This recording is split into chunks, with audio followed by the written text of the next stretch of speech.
यहेजकेल अध्याय 13। परमेश्वराचे वचन मला प्राप्त झाले की, मानवपुत्रा, संदेश देणाऱ्या इस्रायलाच्या संदेष्ट्याविरुद्ध संदेश दे, जे आपल्या मनचाच संदेश देतात त्यास सांग, परमेश्वराचे वचन ऐका। प्रभू परमेश्वर म्हणतो, जे मूर्ख संदेष्टे दृष्टांत पाहिल्या वाचून आपल्याच मनातील संदेश देतात, ते हाय हाय करोत। हे इस्रायला, तुझे संदेष्टे ओसाड जागी असलेल्या कोल्ह्यांसारखे झाले आहेत।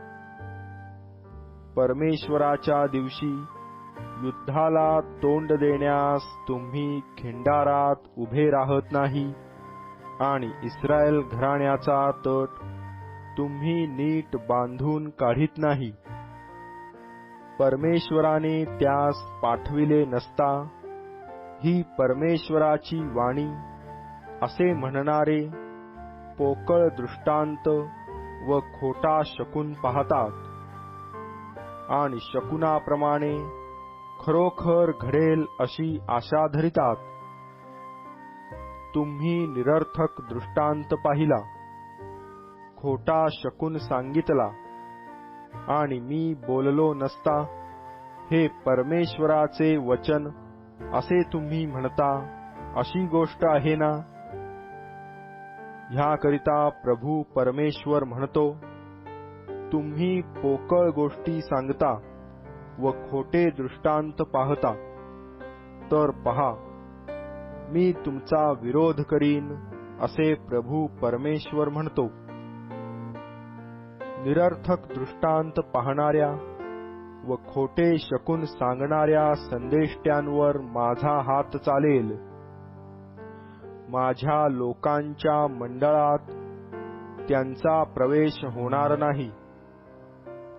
इस्रायल घराण्याच्या नामावलीत त्यांची नोंद व्हावयाची नाही। इस्रायल देशात त्यांचे जाणे होणार नाही। तेव्हा तुम्हा समजेल की मी प्रभू परमेश्वर आहे।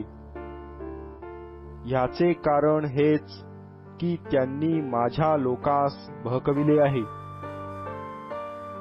शांती नसता शांती आहे असे त्यांनी म्हटले आहे, आणि माझे लोक तट बांधित असता, पहा, त्याला ते कच्चा चुना लिंपित आहेत।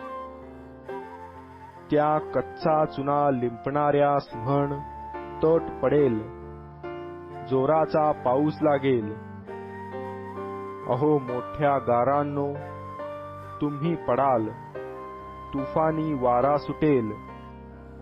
पहा, तो तट पडल्यावर तुम्ही लिंपलेला चुना कोठे आहे, असे लोक तुम्हास म्हणणार नाहीत काय?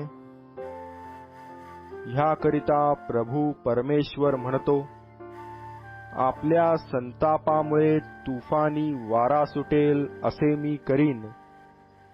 माझ्या कोपामुळे जोराचा पाऊस पडेल। नाश व्हावयासाठी माझ्या संतापामुळे मोठ्या गारा पडतील। तुम्ही कच्चा चुना लिंपलेला तट मी पाडून जमीनदोस्त करीन, म्हणजे त्याचा पाया उघडा पडेल। तट पडेल व तुम्ही त्याचबरोबर नष्ट व्हाल। तेव्हा तुम्हा समजेल की मी परमेश्वर आहे। मी आपल्या संतापाचा कहर त्या तटावर व त्यास कच्चा चुना लिंपणाऱ्यांवर गुदरवीन। तेव्हा मी तुम्हास म्हणेन, तट व त्याला कच्चा चुना लिंपणारे नष्ट झाले आहेत। ज्या संदेष्ट्यांनी यरुशलेमविषयी संदेश दिला व शांती नसता शांती आहे असा दृष्टांत सांगितला, ते तुम्ही नष्ट झाला आहात, असे प्रभू परमेश्वर म्हणतो।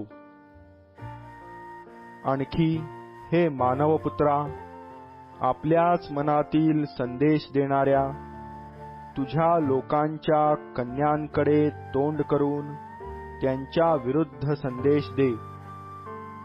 त्यास सांग, प्रभू परमेश्वर म्हणतो, लोकांच्या प्राणांची पारध करावी म्हणून ज्या तुम्ही प्रत्येक कोपराला पट्ट्या शिवून लाविता व निरनिराळ्या उंचीच्या मनुष्यांच्या डोक्यांसाठी जाळ्या तयार करिता, त्या तुम्ही हाय हाय म्हणाल. तुम्ही माझ्या लोकांच्या प्राणांची पारध करिता, पण स्वतःच्या प्राणांचा बचाव करिता. लबाडीस कान देणाऱ्या माझ्या लोकास तुम्ही लबाडी सांगून, जे मरू नयेत त्यास मारून व जे जगू नयेत त्यास बचावून, मूठभर जवासाठी व भाकरीच्या तुकड्यासाठी तुम्ही माझ्या लोकांसमोर माझा अवमान केला आहे. ह्याकरिता प्रभू परमेश्वर म्हणतो, पहा, ज्या पट्ट्या बांधून तुम्ही पक्ष्यांप्रमाणे पारध करिता, त्यांची मी वाट लावीन. मी तुमच्या बाहूवरून त्या पट्ट्या फाडून काढीन आणि ज्या आत्म्यांची तुम्ही पक्ष्यांप्रमाणे पारध करिता, त्यास मुक्त करीन. तुमच्या जाळ्याही मी फाडून टाकीन. तुमच्या हातातले माझे लोक मी सोडवीन. ते तुमच्या हाती यापुढे भक्ष्य होणार नाहीत. तेव्हा तुम्हास समजेल की मी परमेश्वर आहे. कारण ज्या धार्मिकास मी दुखविले नाही, त्याचे मन तुम्ही खोटे बोलून दुखविता आणि दुष्टाने आपल्या कुमार्गापासून वळू नये, आपला जीव बचावू नये, असे तुम्ही त्याच्या हाताला बळ देता. म्हणून यापुढे तुमचे निरर्थक दृष्टांत पाहणे व तुमचे शकुन पाहणे बंद होईल आणि मी आपले लोक तुमच्या हातातून सोडवीन. तेव्हा तुम्हा समजेल की मी परमेश्वर आहे.